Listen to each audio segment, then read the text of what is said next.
Então, boa tarde, amigos, mais uma vez, Antônio Carlos. Estamos aqui, o livro Ave Luz, né? De João Nunes Maia, pelo Espírito Shaolin. Hoje o tema é Bem-aventuranças e o personagem é o Tiago Maior. Tiago Maior vem a ser, né, filho de Salomé, irmão de João, que falamos aqui na última palestra minha sobre brandura, né? Falamos João e Salomé. E foi um dos grandes discípulos de Jesus também.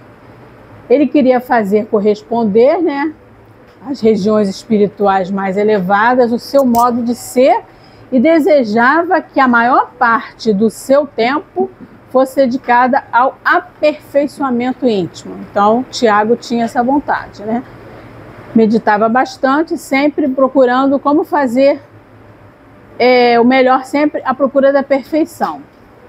E quando viu Jesus falar das bem-aventuranças, né, uma esperança cintilou rapidamente em seu coração e junto dela o prazer de viver.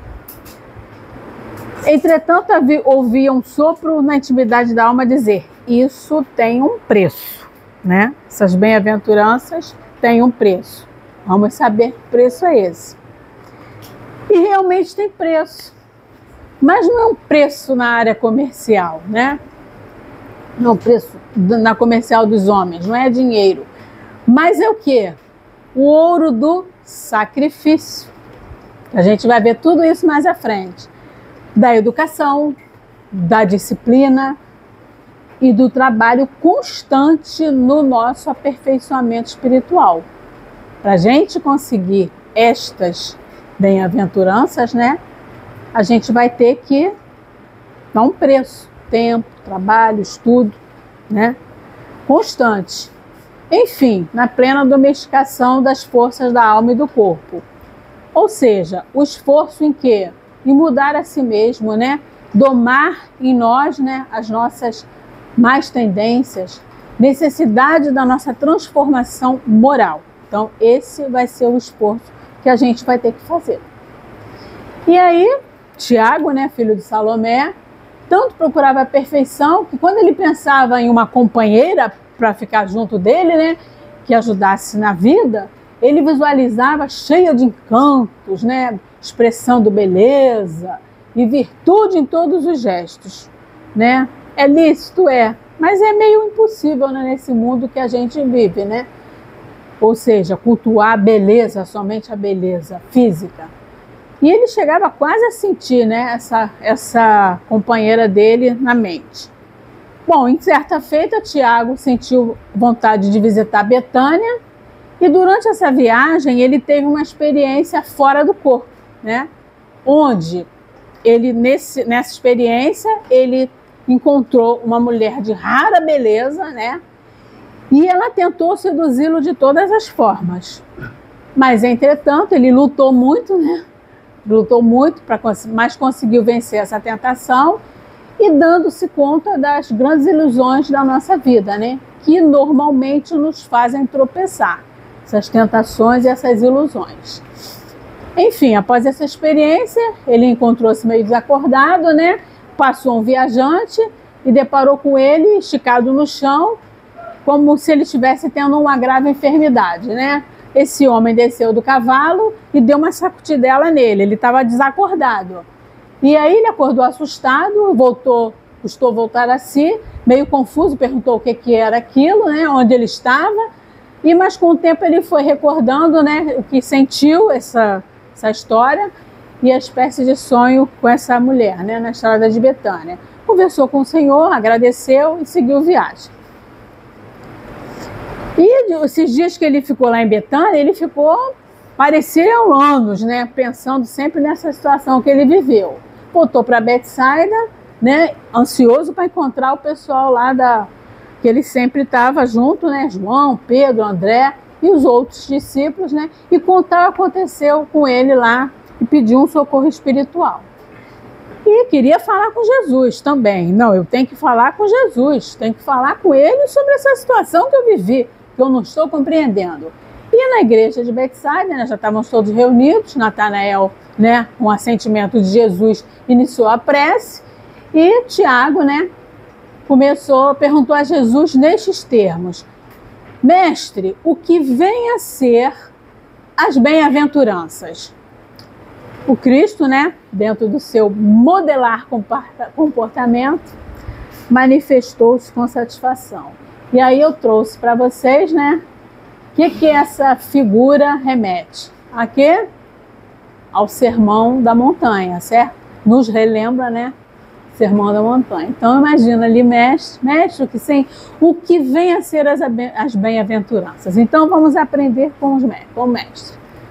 As bem-aventuranças, Tiago, alcançam na terra sempre os sofredores que reconhecem na dor lições indispensáveis de aprimoramento espiritual. As bem-aventuranças no mundo aproximam-se daqueles que, mesmo diante de duras provas, dão todos os testemunhos de fidelidade, de esperança e de amor como prêmio dos céus. E, como exemplo, nós temos Joana de Cusa. Ariete já fez várias palestras aqui, sempre falando, né, do exemplo de Joana de Cusa, que eu vou falar aqui só um instantinho, né? Todo mundo sabe que ela foi perseguida, enfim, vou falar o final, né?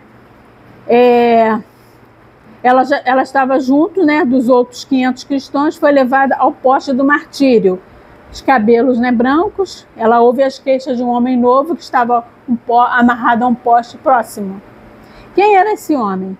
É seu filho, que exclama entre lágrimas: repudia Jesus!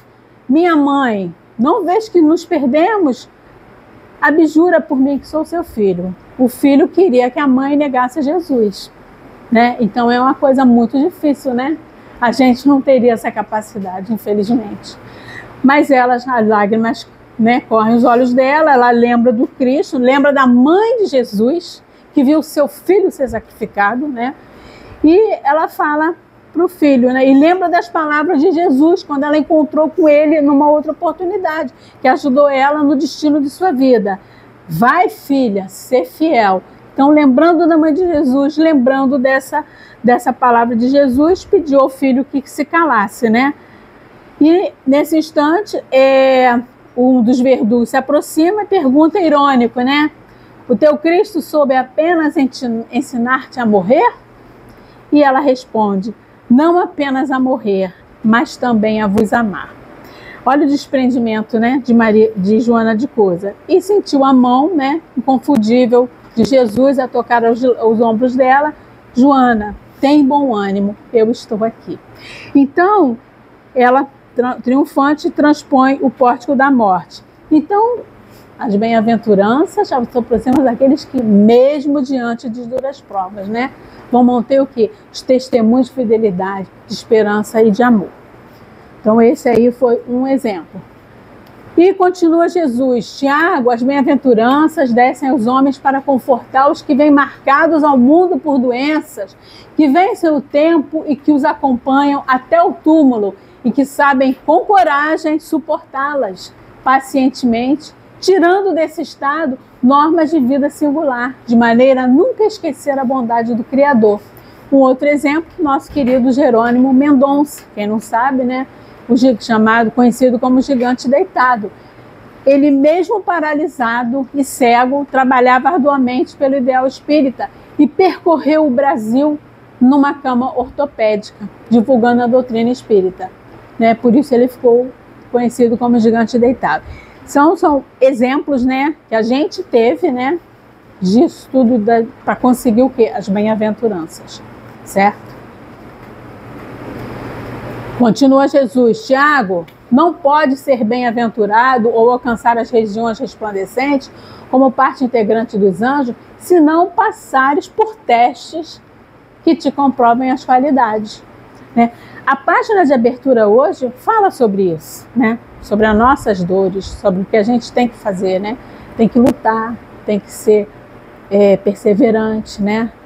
Então, a gente precisa disso, se não passares por testes. Como que a gente vai saber, né? Como ia saber que o Joana de Cusa ia ser fiel, né? Não que ela necessitasse passar por aquilo, mas foi um teste muito grande. O Jerônimo Mendonça, enfim, todos nós, todos os dias somos todo dia somos testados. E a gente tem que ter o quê? Resignação, paciência, sem se revoltar com uma condição de vida ou de saúde precária, né? O Amazonas Hércules de Curupaiti, outro exemplo, né? Foi exemplo de coragem diante das adversidades da vida. Mesmo sofrendo, escondeu suas próprias lágrimas para confortar aqueles que precisavam do seu coração amigo e generoso.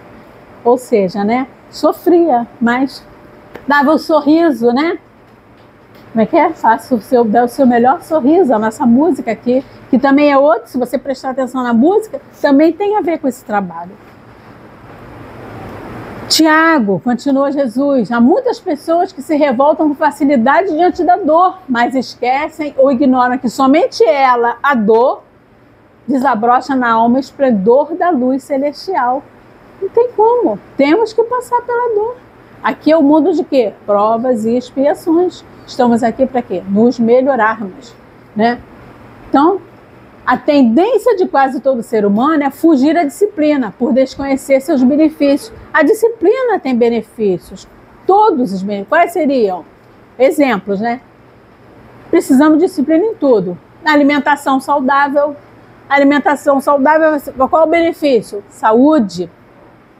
Eu fui numa costureira ontem, aí ela falou assim, eu tive uma glicemia aqui, uma coisa, eu passei mal, minha pressão foi a 6, lembrei até do seu coisa. Aí eu falei assim, conversar a dieta e tal, ela falou, esse que é o meu problema, eu não faço dieta. O que a senhora vai almoçar? Eu vou almoçar angu com carne moída, não sei o quê. Entendeu? Então, assim, benefício. Então a gente erra, né? Eu não vou tacar pedra nela, não. Eu também, mas é o que a gente sabe que tem que fazer, né? É a disciplina. O que a disciplina traz? Doença, obesidade, diabetes, dentre outras. Estudo. Se você vai passar um concurso, você tem que estudar. Benefício, passou num bom concurso. Mas você teve que fazer o quê? Se dedicar, se esforçar, né? Estudar, né, para você conseguir aquilo. Então você tem um benefício na disciplina. É fazer exercício físico, né? Mente sã, corpo são. Sabemos disso. Cuidar do corpo, boa alimentação, hábitos saudáveis, né? Boas leituras, apreciar a natureza, dormir o tempo necessário, não vai ficar virando à noite. A indisciplina faz o quê? Que você tenha vícios, bebida alcoólica, cigarro. Isso tudo vai te dar um benefício? Não. Só vai te dar o quê? Problemas, né? E depois você vai ter a dor. Você vai ter a dor. Você vai ter o problema da diabetes, igual essa senhora, tem que tomar insulina. Até um dia que ela vai se, né, cair em si, vai ver, caramba, como eu errei, né? Mas tudo bem, ela vai ter a dor, mas ela vai ter o quê? Um ensinamento, não é isso? Só a dor para ter aquele ensinamento. Se ela não ficasse doente, ela não ia saber. Enquanto sim, mas é isso, né? Você está na droga, né? Então sempre há tempo de você melhorar, né? E aí Jesus fala, é muito agradável a quem ouve falar com a pessoa cheia de delicadeza, né? De cujos lábios desprende um sorriso acompanhado de amor. A brandura que a gente falou na outra palestra. Ele falou, mas por certo não atina com os modos pelos quais essas posturas foram aquioadas e quanto trabalho custaram essas conquistas. Uma pessoa que já atingiu isso, né, de ser brando, de ser sereno, né, paciente, calmo, né, que fale com a gente como Jesus.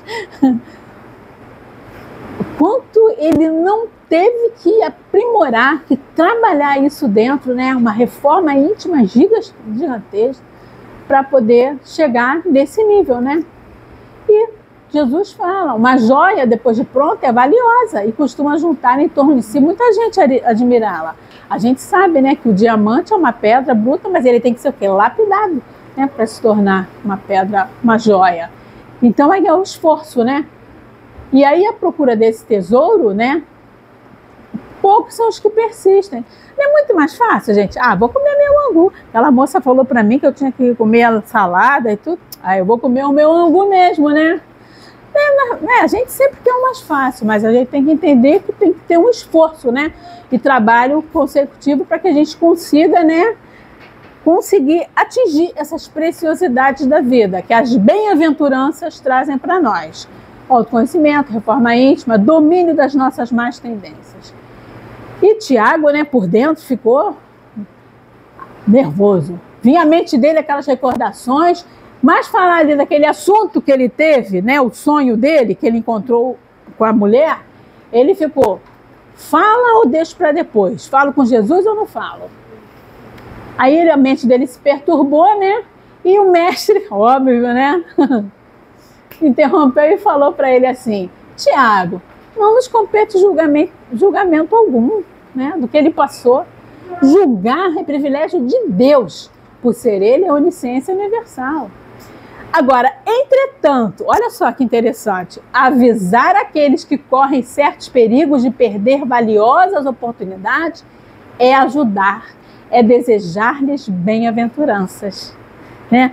O que você está vendo ali, um filho, né, indo para um caminho que não está legal, você vai fazer o quê? Um aconselhamento para ele, né? Que deve começar desde pequenininho, né?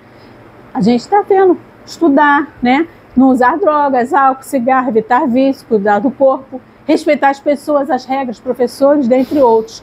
Por quê? Porque a gente quer que aquele filho, né, ele siga um bom caminho, né? Mas o que acontece? Então, se você está vendo que está indo para o lado errado, avisar aqueles que correm certos perigos, né? Vai perder oportunidade, vai perder oportunidade de emprego, vai perder oportunidade de um melhor trabalho, né? De uma pessoa boa do seu lado, enfim. Continua Jesus. Assim como a luz do sol passa por uma pequena fresta, mostrando sua claridade, qualquer obstáculo à sua frente forma sombra. Ou seja, você está no caminho ali, né? Uma pequena está mostrando um caminho, mas de repente você está com a má companhia, mau exemplo, desvirtua você do caminho. Então faz a sombra, né? E Jesus continua, nós poderemos desenvolver um simples pensamento de maneira a tomar forma grandiosa do bem no reino da terra. Ou seja, a gente tem a mente elevada no bem, boas leituras, caridade, ocupar a mente positivamente. E se facilitarmos, as ideias inferiores poderão encontrar acesso em nossos corações e invadir os domínios dos nossos sentimentos. Exatamente, a gente, né, se a gente deixa os maus pensamentos tomar conta da nossa mente, o que a gente vai acabar? Vai acabar caindo, né? Vai acabar retrocedendo, né? Porque você pode deixar o pássaro pousar, mas não deixa ele fazer ninho não, vai embora. Quando você começa um mau pensamento, um desânimo, o que a gente faz? Tem que mudar a sintonia, muda o canal, vai ler um bom livro, vai escutar uma boa música, não é isso que a gente faz? Está escutando funk, não gosta? Muda, bota numa música clássica, muda e fica a sintonia, é isso que a gente tem que fazer. Para quê? Para a gente estar com conexão com a espiritualidade aí, superior. Jesus fala, né, dos muitos escândalos e a gente tem que se cuidar, a gente não pode a gente ser portador do escândalo, tá? A gente tem que ter essa preocupação, né? Compactuar com o mal é ser maléfico, ceder à inspiração das trevas é ser trevoso, alimentar ideias contrárias à moral é aliar-se ao malfeitor. E aí ele fala, todo tempo é tempo de sair das garras da ignorância, mas sem o esforço do prisioneiro, os grilhões não se partem. Então a gente tem que ter aquele esforço em melhorar, em reforma íntima, autoconhecimento, dominar nossas más tendências, né? E ele fala também, cuidado com o que você pode pedir e obtereis. Você pode receber isso muito rápido, né? No campo do mal, a resposta é mais imediata. Então, vamos saber o que pedir. E aí Jesus termina, né? Meus filhos, que Deus vos abençoe e que espero que todos vocês sejam bem-aventurados pelo que fizerdes, em tudo que viverdes, e que ao lado da execução da vida esteja firme a vigilância, de sorte a todos viverem bem e, acima de tudo, desfrutarem a vida com sabedoria e amor. E aí, ele tem mais, mas o meu tempo aqui não vai dar, né? Eu vou finalizar o seguinte, que a gente, uma reflexão, que a gente construa sobre a rocha, né? Que a gente possa, assim como Jesus, né? Quando concluiu os maravilhosos ensinamentos do Sermão da Montanha, ele fez a seguinte ilustração. Todo aquele que ouve as minhas palavras e as observa será comparado a um homem prudente que edificou a sua casa sobre a rocha. Veio a chuva, transbordar os rios, soprar os ventos e combater aquela casa, mas ela não caiu, porque estava fundada sobre a rocha. A nossa casa, né, são os nossos desejos, né? Que a gente tome os ensinamentos de Jesus, né, como fundamento da nossa norma de vida, porque assim a gente vai estar fortalecido. Para quê? Para enfrentar as diversas intempéries na nossa jornada terrena. A dor existe, mas que a gente possa passar por ela e fazer dela o melhor ensinamento para que a gente fique cada vez melhor, né? Que a gente suba mais um degrauzinho nessa escala evolutiva da Terra. E bem-aventurados sejam todos nós. Obrigada, irmãos.